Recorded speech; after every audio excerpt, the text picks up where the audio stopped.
Madani. Magdalena, muy buenos días. Buenos días, muchas gracias por esta cariñosa presentación. Déjame decirte, quiero explicarles a las personas que nos están viendo y nos están escuchando quién es Maggie, a quien cariñosamente se le dice. Maggie es máster en programación neurolingüística, es coach, ha sido profesora de inglés durante muchos años, representado aquí en el Ecuador una editorial muy importante, pero más allá de eso ha sido un puntal muy importante para todo el medio de enseñanza de lengua extranjera en inglés. Maggie es polaca. No parece que es polaca porque tiene un español perfecto, habla un inglés perfecto, es una persona muy dinámica. Y pues bien, Maggie nos trae ahora un tema espectacular.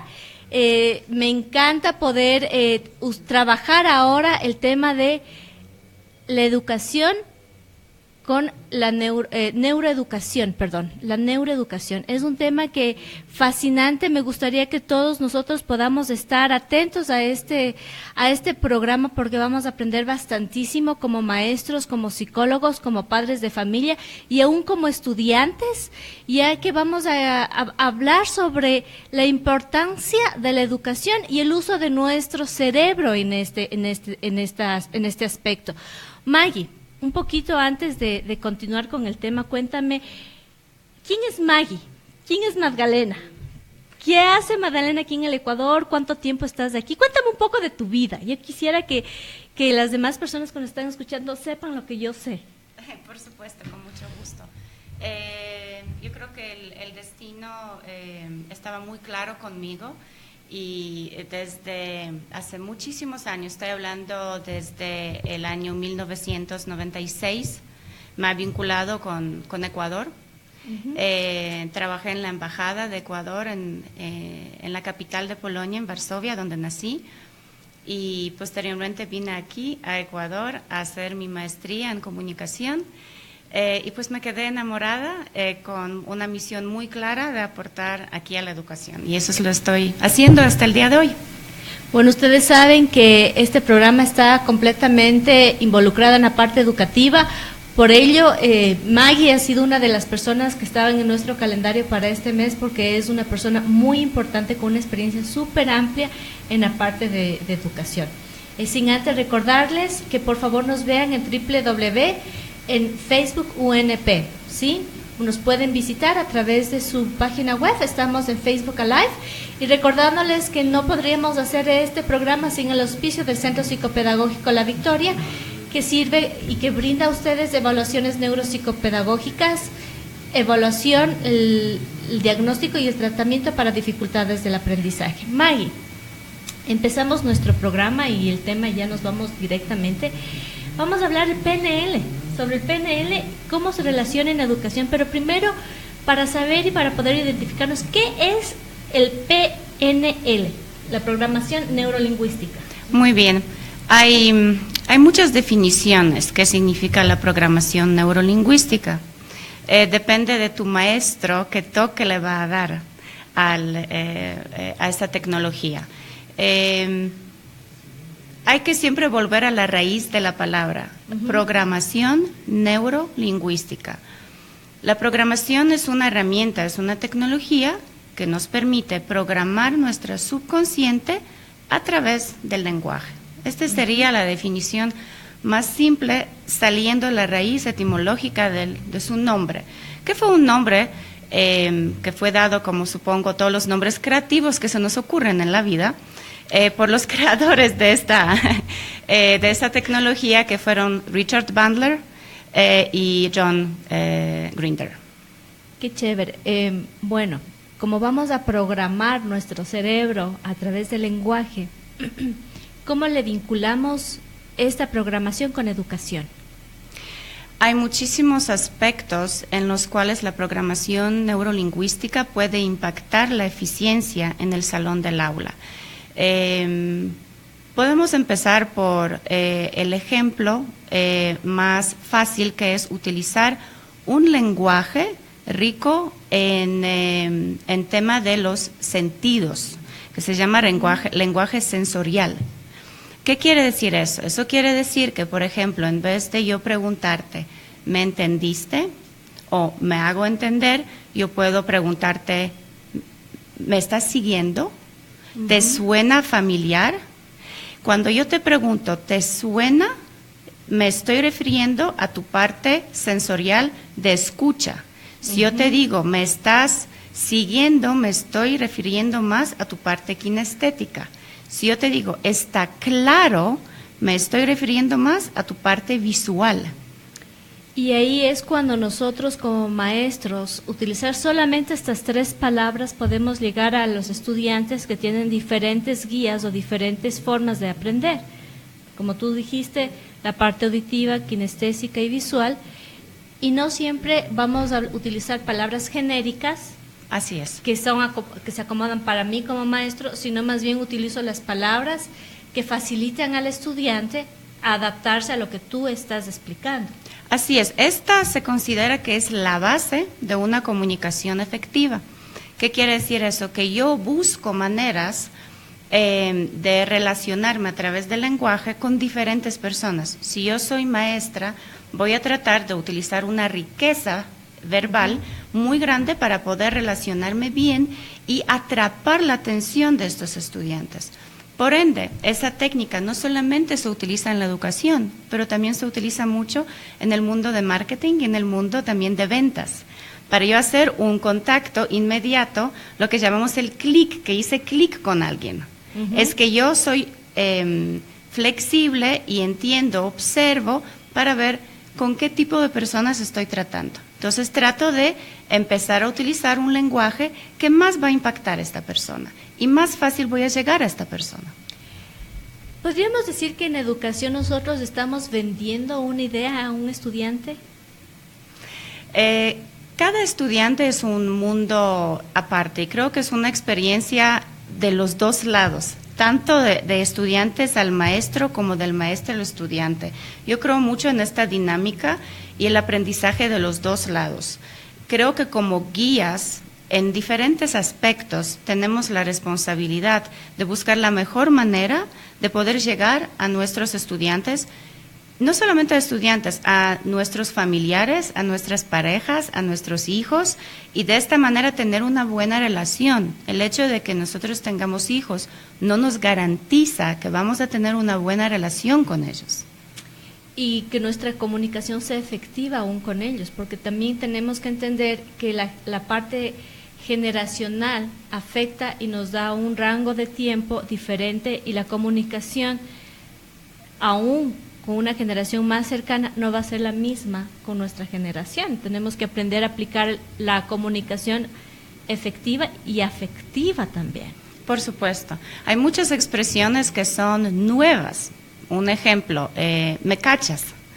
Es una expresión muy kinestésica, que si yo trato con niños kinestésicos, me va a ir muy bien con esta expresión. Entonces, aparte de que nos vamos a ir actualizando lingüísticamente, como maestros, como educadores, tenemos que tener esta sensibilidad de poder hacer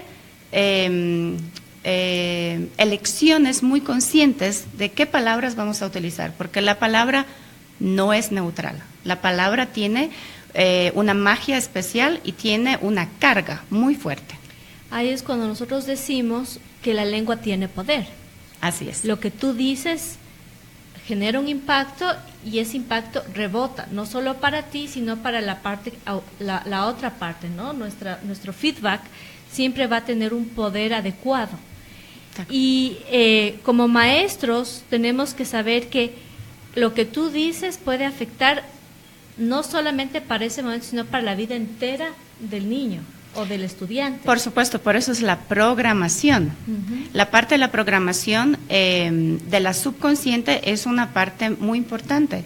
Cuando nosotros escuchamos como niños, por ejemplo, frases inocentes de los papás, cuando dicen, quizás molestos, nunca me escuchas, siempre cometes errores, siempre te atrasas, nunca haces lo que yo te pido.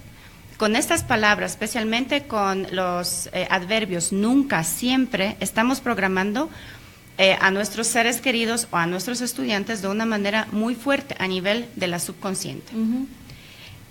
parte de la programación neurolingüística también es que nosotros como adultos tenemos que reprogramar nuestra parte cerebral para hacer cambios en nuestra vida actual.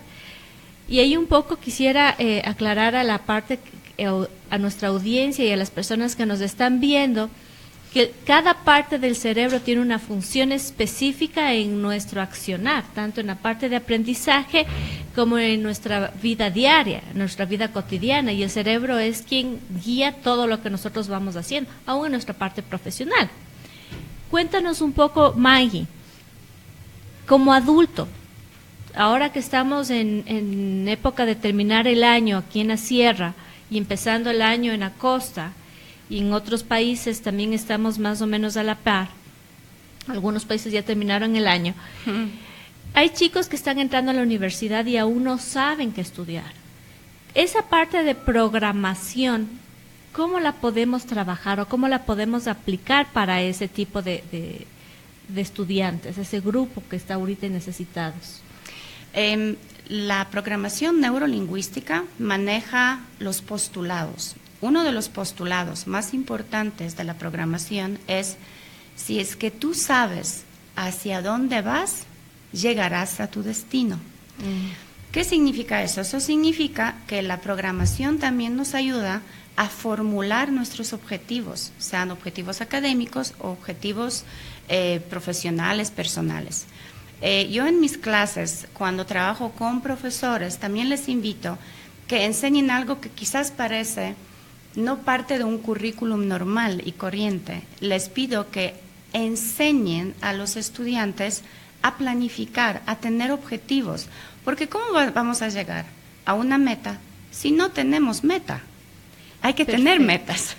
Y eso es lo que nos hace falta aún como padres, porque enseñar a los chicos, a nuestros hijos a mirar el punto donde tenemos que alcanzar es parte de la planificación y la organización, y eso es una tarea cerebral, ¿no? Si estábamos hablando de la parte cerebral, el lóbulo frontal es quien parte de tiene como función la organización, la planificación, y es parte de una reprogramación. Y tenemos cerebral. Que hacerlo correctamente, porque hay errores que estamos repitiendo, generando objetivos mal formulados. Entonces tenemos que, como tú dices, reprogramarlo. Un ejemplo de un objetivo mal formulado sería: yo quiero que mi hijo entre en la universidad.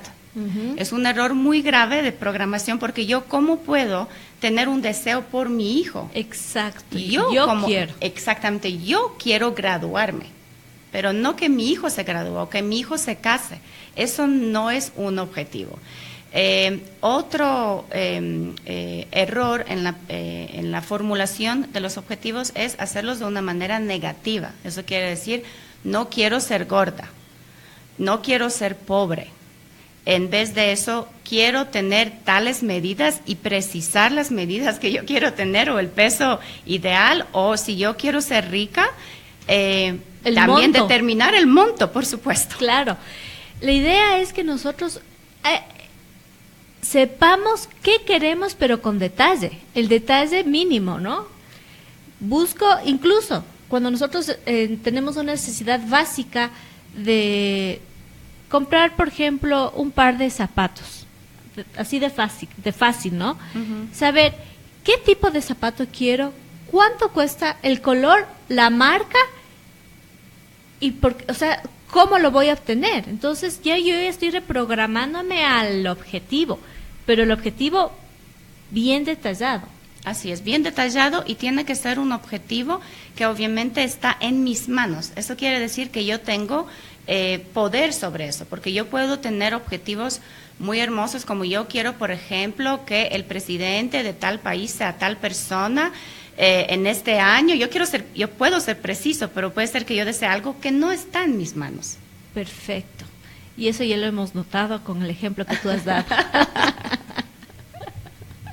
Así que regresando a tu ejemplo, sí, si alguien está en este momento apenas escogiendo su carrera, tiene que no nada más decir: yo quiero entrar a la universidad. ¿Cuál universidad? ¿Qué carrera? ¿Qué quiero hacer?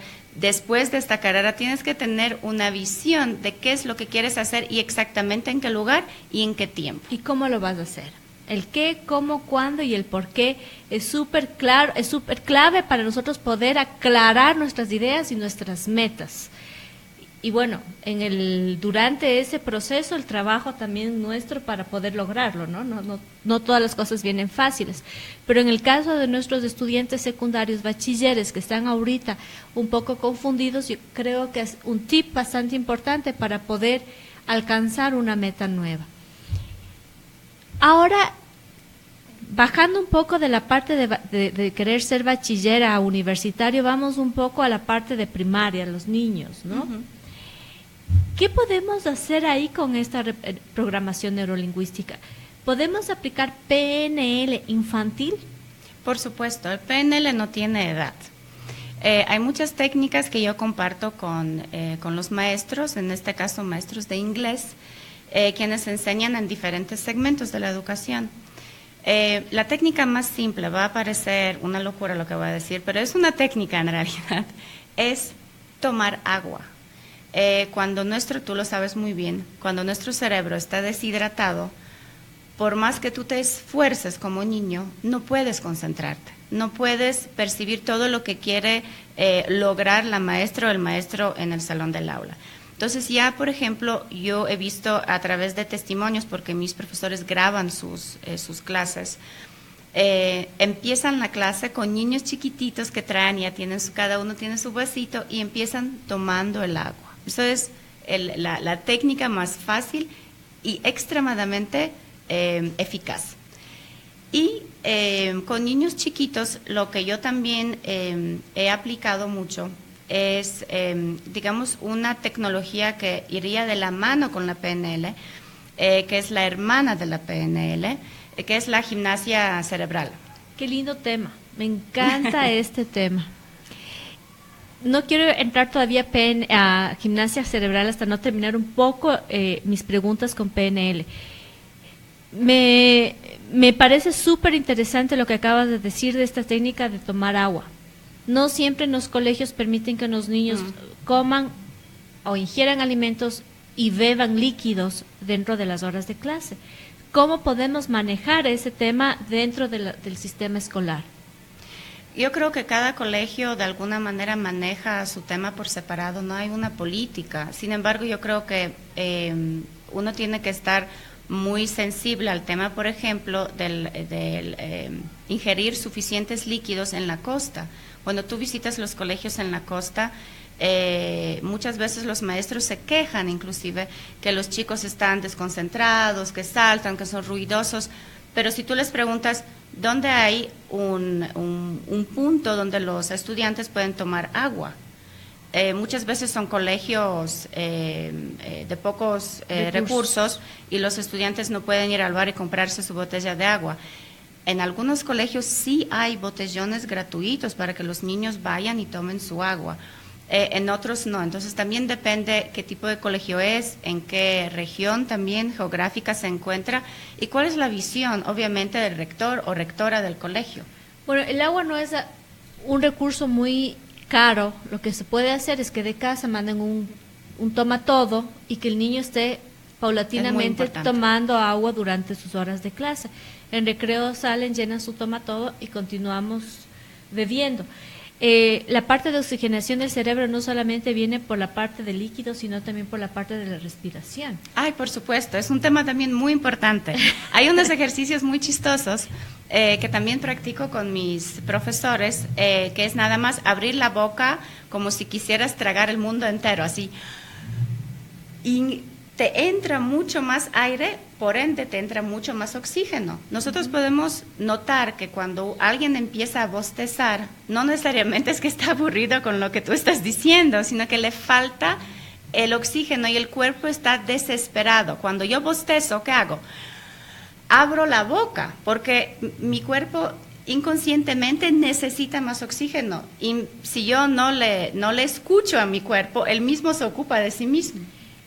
Y estas son técnicas no solamente para profesores y estudiantes generalizándolos, ¿no? Sino también para aquellos estudiantes que tienen dificultades de aprendizaje o de atención y concentración, el mismo hecho de que entre oxígeno al cerebro y está activando neurotransmisores y lo que me produce que la concentración y la atención sea mucho más efectiva. Por supuesto, hay que ventilar los salones, hay que abrir inclusive de vez en cuando la puerta, asegurarse que las ventanas están abiertas.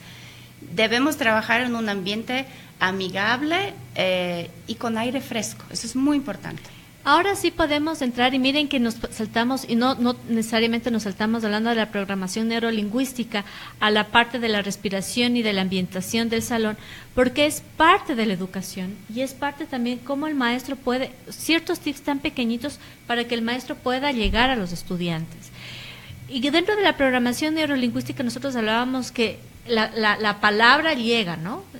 El hecho de que el maestro diga a un estudiante en algún momento, no lo lograste o no pudiste hacer, o mira qué vago eres, o mira qué tonto eres, o mira que contigo no se puede.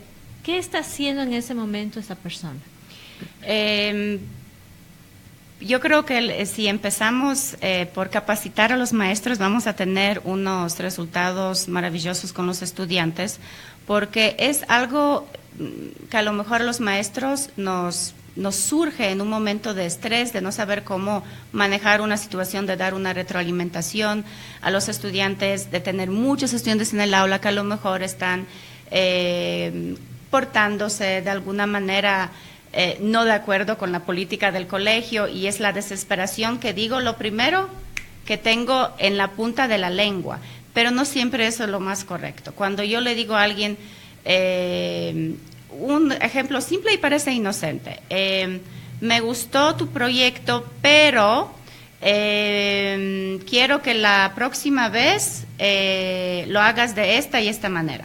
Supuestamente es una retroalimentación normal y corriente que estamos dando a un estudiante. Sin embargo, la palabra pero, podríamos escribir, Silvana, una tesis sobre el impacto de la palabra pero, porque cuando yo hago una frase, un enunciado compuesto con pero, el enfoque principal está en la segunda parte, que es la parte de pero.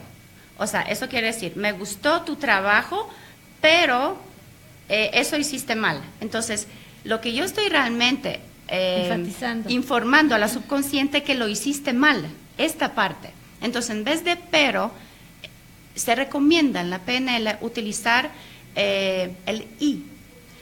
Me gustó lo que hiciste y la próxima vez te sugiero que incluyas eso. Estamos hablando de dos partes del mismo enunciado que tienen el mismo peso. El mismo mensaje. Porque el pero es un mensaje, luego del pero es un mensaje pesado que va a quedar en mi subconsciente y me está dando la negación. Por supuesto. El y, unimos el mensaje y le estamos dando una congruencia a lo que yo estoy ejecutando. Así y no es. Me siento afectado por mis errores. Y es un cambio pequeño, pero para eso nosotros también, los maestros, tenemos que nosotros primero programarnos, porque nosotros también llevamos en nuestra subconsciente un equipaje de muchas experiencias, de muchas programaciones que hemos recibido. Entonces, por eso digo, nos sale lo primero que tenemos en la punta de la lengua, pero necesitamos también nosotros el programarnos para poder ayudar al resto. En este caso, para cerrar este tema del PNL, el PNL no solamente significa que tenemos que reprogramarnos como maestros para poder utilizar correctamente nuestro lenguaje, no atacar al estudiante, sino más bien realzar el trabajo del estudiante enfocado a un proyecto positivo, ¿sí?, dentro de su proceso de aprendizaje, y también estamos reprogramando al estudiante al mismo tiempo para indicarle que él puede hacer las cosas, que él lo puede lograr, que podemos mejorar, que juntamente podemos aprender. Tú dijiste a un inicio, el aprendizaje viene de dos. Viene del estudiante y del maestro. Eso yo lo he podido experimentar como maestra, que es algo que yo lo hice durante muchos años, y la parte más importante para mí, la más enriquecedora, la más rica, ya que no pude pronunciar la palabra, fue el cuánto yo aprendí de mis estudiantes. ¿Sí? Por supuesto. Qué chévere, qué qué rico que fue inundarme del conocimiento de ellos y poder salir adelante de la mano de ellos. Y ojo que estoy hablando de estudiantes universitarios, ¿sí? Que no siempre esperamos esto de un niño o de un adolescente. Los adultos también necesitamos ese empujo afectivo, porque la comunicación es afectiva y efectiva. Bueno, vamos a hacer un corte ahí chiquito para indicarles que, recordarles que nos pueden ustedes escuchar a través de www.unpecuador.com, Radio Unión, Radio de los Periodistas del Ecuador. Y nos pueden ustedes ver a través de www.facebook UNP o del Facebook de la Unión Nacional de Periodistas de la UNP. Agradecemos también al Centro Psicopedagógico La Victoria por darnos la oportunidad de tener este espacio. Recordamos que los servicios del Centro Psicopedagógico son evaluaciones neuropsicopedagógicas, realiza el diagnóstico y el tratamiento en estudiantes, niños, adolescentes con necesidades educativas, dificultades del aprendizaje. Cualquier información, ustedes pueden llamar al 099 56 555 20 o buscarnos a través de www.psicopedagogicolavictoria.com. Si ustedes están escuchando este programa, que es súper interesante, por favor regálenos o síganos por nuestras redes sociales y regálenos un like. Sí, compartan por favor con sus conocidos, con sus familiares, porque aprender cómo educar, cómo darnos las herramientas para poder llegar a nuestros hijos, como maestros a nuestros estudiantes y como estudiantes, cómo poder autorreprogramarnos para poder llegar a nuestros objetivos, no siempre lo podemos hacer o no podemos llegar siempre a tener esta comunicación o estos tips que los estamos teniendo en este momento. Mi Maggie querida, vamos a hablar ahora sobre la gimnasia cerebral. Muy bien. Cuéntanos, tú decías que va de la mano con el PNL. Cuéntanos, ¿qué es la gimnasia cerebral? Uno de los postulados de la programación neurolingüística es la importancia de conectar la mente con el cuerpo. Uh-huh. Por supuesto que nosotros lo podemos hacer en la programación a través de la palabra, por ejemplo, a través de la metáfora, a través de la relajación, en la cual utilizamos no solamente música, pero utilizamos palabras, se llama relajación guiada. Sin embargo, yo he notado que los estudiantes, especialmente niños pequeños, reaccionan de una manera muy positiva cuando a eso añado la gimnasia cerebral.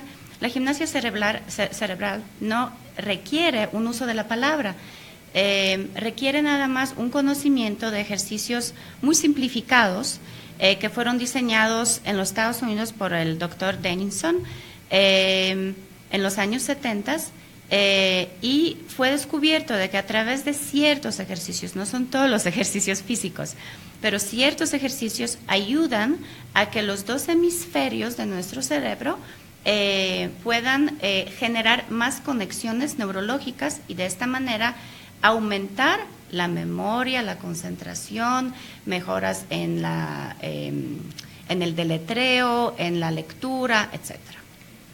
Por ejemplo, si nosotros estamos utilizando mi mano derecha y le trato de poner tocar mi oreja izquierda, ya puede ser un pequeño detalle o una parte de la gimnasia cerebral. Así es. La parte, la que llamamos lateral, cuando nosotros cruzamos las dos partes, la parte derecha con la parte izquierda, en cualquiera de esos ejercicios, puede ser el que tú enseñaste, puede ser cruzando los brazos atrás, puede ser topando con la mano derecha, el pie izquierdo, estamos ayudando a que se generen conexiones de la manera lateral. Uh-huh, uh-huh. ¿Qué genera? Más de que estamos trabajando en el hemisferio izquierdo y el hemisferio derecho, un poco para explicar qué funciones tiene el hemisferio derecho y qué funciones tiene el hemisferio izquierdo. ¿Nos podrías ayudar con ese? Por supuesto. Nosotros tenemos ciertas predisposiciones, cuál de los dos hemisferios va a trabajar más, el derecho o el izquierdo. No necesariamente eso depende del género. Eso quiere decir que cualquier persona, independientemente de su género, puede tener la dominancia del hemisferio derecho o izquierdo. Por lo general, se observa de que las personas que tienen la parte derecha más dominante son personas más creativas, más espontáneas, los artistas. En cambio, las personas, los hombres de negocios, o mujeres de negocios, las personas que trabajan más con la parte izquierda son las personas que tienen mucha más lógica, mucha más orden en lo que están haciendo. Al conectar los dos hemisferios, generamos puentes entre los dos hemisferios y ayudamos a que la información pueda cruzar.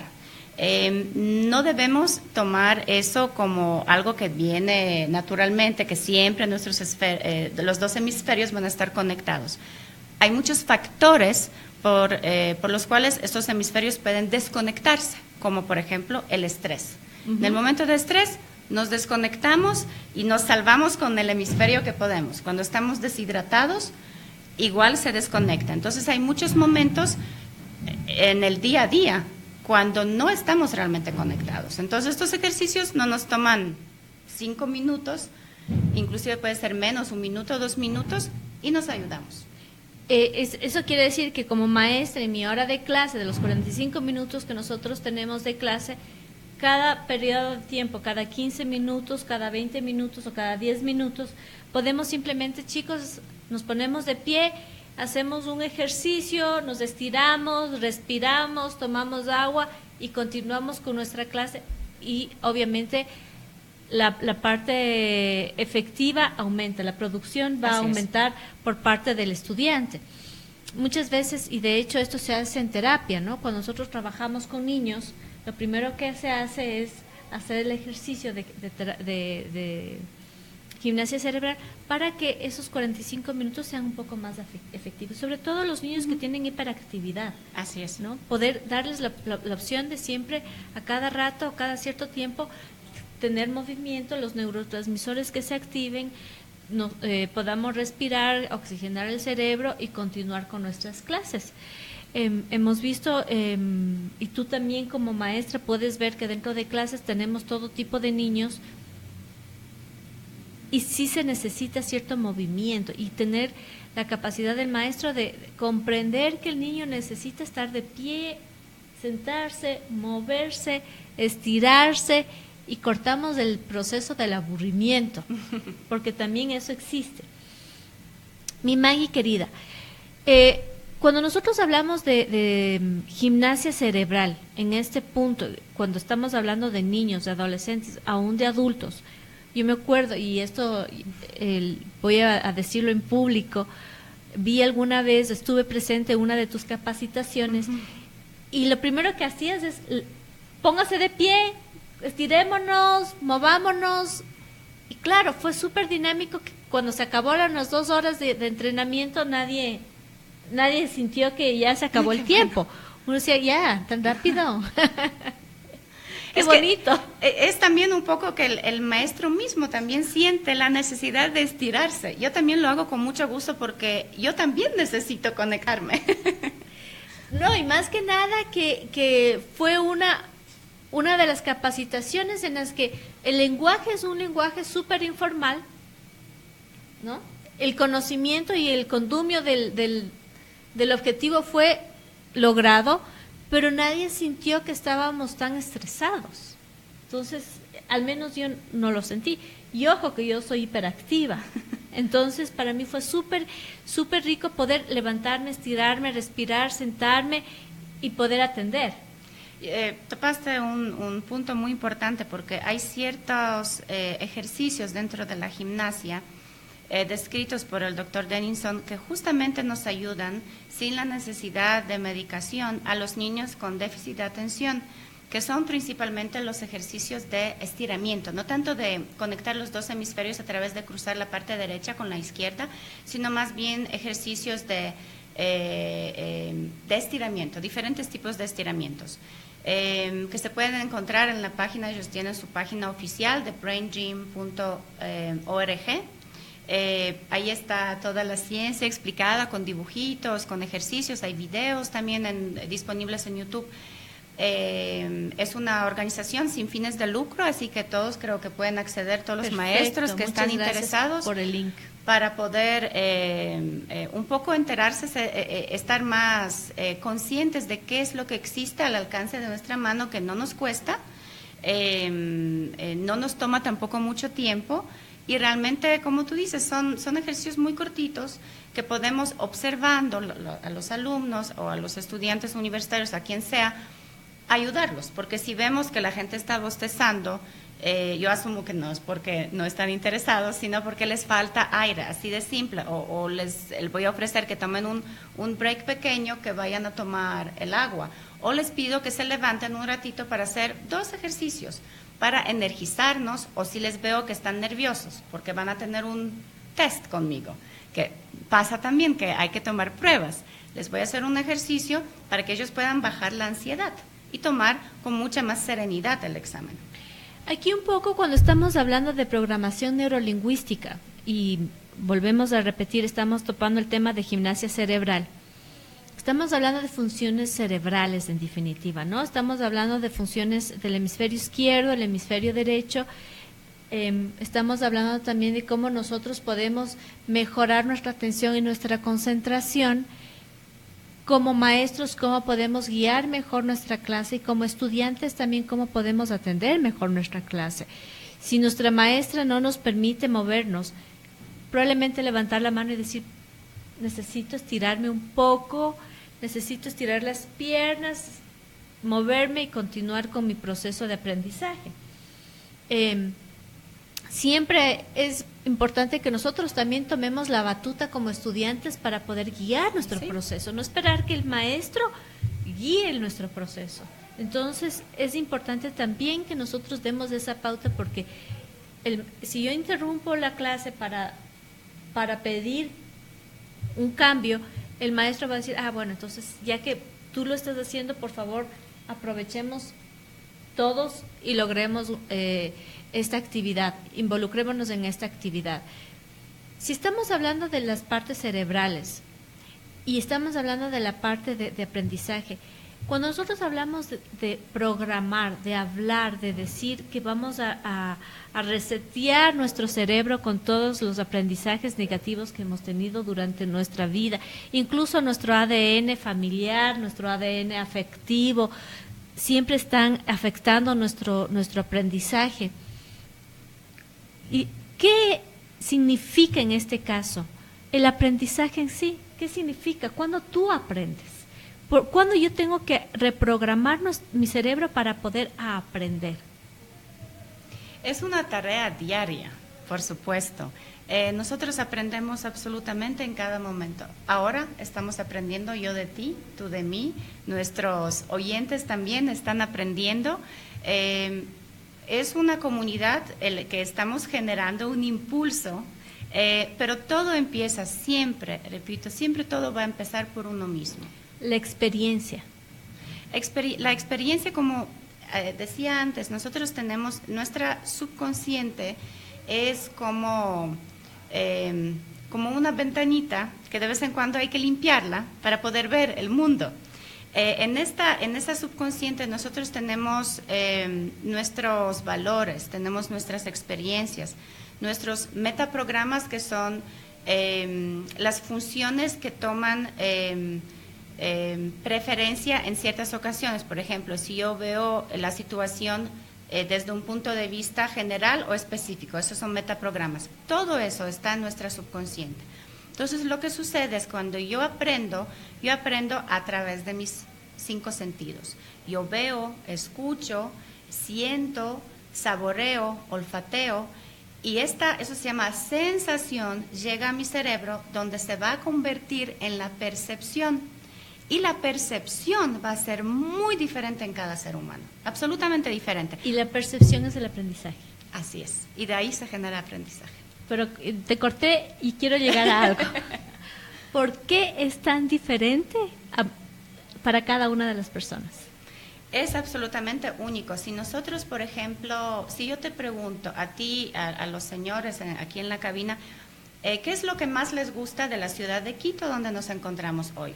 Mi percepción quizás va a ser diferente, es más, seguramente va a ser diferente. Yo soy extranjera, esa no es la ciudad donde yo nací y puede ser, si yo te digo, lo que más me encanta aquí es ver por la mañana el Cotopaxi, que lo puedo ver desde mi ventana. A lo mejor si tú naciste acá y viste toda la vida el Cotopaxi, no es algo que te ha impactado, entonces tú no estás aprendiendo sobre esta ciudad de la misma manera que yo. Yo a veces hago este ejercicio, es un ejercicio muy interesante y enseño a mis estudiantes un dibujo. Y les digo, me gustaría que ustedes describan el dibujo desde diferente punto de vista y les ayudo a tener diferentes puntos de vista nada más para que ellos puedan ver un simple dibujo. ¿Cuántas opciones de descripción existen de un solo cuadro? Si yo te digo, ok, este cuadro yo quisiera que tú lo describas como un científico. A otra persona le voy a decir, yo quiero que tú veas este cuadro como si fueras un niño. A otra persona le voy a decir, yo quiero que tú veas este cuadro, por ejemplo, es una playa preciosa, imagínate que tú eres pescador. A otra persona le voy a decir, imagínate que tú eres sirenita y vives en el mar, describe ese dibujo. Entonces tú puedes ver cuántas percepciones, cuántas descripciones muy diferentes vas a tener sobre un solo dibujo. Cada persona lo va a ver de otra manera. Y también la belleza de entender la programación es de abrir la mente y entender que tu punto de vista es nada más tu punto de vista, no es la realidad. Qué interesante, Maggie. El aprendizaje es diferente para cada persona. Lo que tú acabas de decir, que a través de los sentidos nosotros obtenemos las experiencias, la percepción, y cada uno tiene una percepción, ¿no? Esto viene a generar el aprendizaje. Si como maestros no entendemos que cada uno de nuestros estudiantes tiene diferente tipo de ver las cosas y que tenemos diferentes guías, medios de aprendizaje, caminos para aprender, como el visual, el auditivo, el kinestésico, también tenemos otro tipo de inteligencias que les podemos comenzar a aplicar a este proceso de aprendizaje, no vamos a lograr que los estudiantes puedan aprender. Y ahora sí me parece súper importante decir, cada uno necesitamos aprender a aprender también, porque tenemos que limpiar esa ventanita que tú acabas de decir y decir, ok, tenemos que eliminar ciertas experiencias negativas, vamos a aprender a obtener otro nivel de experiencias bajo otras perspectivas que van a enriquecer mi vida en el punto o en el ciclo en el que yo actualmente estoy. Maggie, yo te agradezco bastantísimo por esta entrevista. Encantada. He aprendido muchísimo de esto. Quiero cerrar un poco nuestro conversatorio, que ha sido súper interesante, con una reflexión tuya, un consejo a las personas que nos están escuchando en este momento. ¿Qué es lo que tú les podrías decir con respecto al aprendizaje, o con respecto a la educación, o con respecto al PNL relacionado a la educación? El consejo que yo daría a todos mis colegas es reaprender a observar. Reaprender a ver a nuestros hijos, a nuestros estudiantes con mucha sensibilidad para poder notar qué es lo que les está pasando. Están aburridos, les falta aire, les falta agua, necesitan un pequeño break para poder seguir. ¿Cómo puedo yo mejorar esta experiencia única que ellos tienen en el salón del aula? Porque es cierto que nosotros creamos una dinámica que va de los dos lados, pero yo puedo contribuir mucho a esa dinámica para que sea una experiencia inolvidable para ellos, para cuando esas personas crezcan, sean adultos, que recuerden como una experiencia muy enriquecedora qué es lo que sucedió en este salón con este profesor o con esta profesora que les hizo limpiar esta ventana, ver el mundo con otra perspectiva, porque cierto es que nosotros vemos el mundo tal como somos nosotros. Entonces, esa sabiduría, que es simple, si yo soy una persona que tiene en su equipaje mucha negatividad, muchos traumas, y yo no hago nada para ayudarme, no importa a cuál lugar maravilloso yo vaya, si no me gusta este país, yo digo voy a ir a otro país, y el otro país tampoco me va a gustar, ni el tercero, ni el cuarto, y no me va a gustar ningún país mientras yo no limpie mi ventana. Entonces, ayudarles a los chicos a hacer este viaje al interior de nosotros, limpiar estas ventanas, ver otras perspectivas, es una labor que va a traer unos cambios muy profundos. Y creo que esta es la misión de nosotros, de los maestros, los que trabajamos en el tema de la educación, de hacer o abrir estas oportunidades para nuestros estudiantes, para nuestros hijos, para nuestros familiares, inclusive para que ellos puedan tener este acceso a su propia subconsciente, a su propio poder. Y eso podemos lograr a través de muchas técnicas maravillosas que ofrece la PNL y también la gimnasia cerebral. Muchas gracias, Maggie, te agradezco bastantísimo. Espero poder alcanzar otro programa más contigo para hablar un poco sobre la relación de la educación y el idioma extranjero. Muy bien. Me gustaría poder trabajar un poco ese tema contigo también. Yo sé que estás de viaje, pero antes de que te vayas, te invito ya desde ya para poder lograr ese programa. Agradecemos, por favor, a todas las personas que nos están escuchando. Por favor, sigan todos los días de 10 a 11 de la mañana. Estamos aquí en www.unpecuador.com, Radio Unión, la radio de los periodistas del Ecuador. Nos pueden seguir por www.facebook.unp. Y agradecemos también al Psicopedagógico La Victoria, quien nos auspicia. Recordamos los servicios del Centro Psicopedagógico, evaluaciones psicopedagógicas, neuropsicopedagógicas, el diagnóstico, el tratamiento para cada una de las dificultades de aprendizaje de los niños, adolescentes, y también anunciamos que el Centro Psicopedagógico está abriendo para este verano vacacionales, tanto de arteterapia, musicoterapia, inglés y francés. Si ustedes tienen preguntas o requieren más información acerca de estos vacacionales, no duden en llamar al 099-56-555-20 o visítenos y dejen sus comentarios en www.psicopedagógicolavictoria.com. También nos pueden ver por Facebook en Psicopedagógico La Victoria. Yo les agradezco por este día, agradezco a todas las personas que nos están siguiendo y terminamos con nuestro programa. Muchas gracias. UNP Radio presentó Educando, un programa dirigido por la magíster Silvana Naranjo. No te pierdas todos los días de 10 a 11 de la mañana. Te esperamos.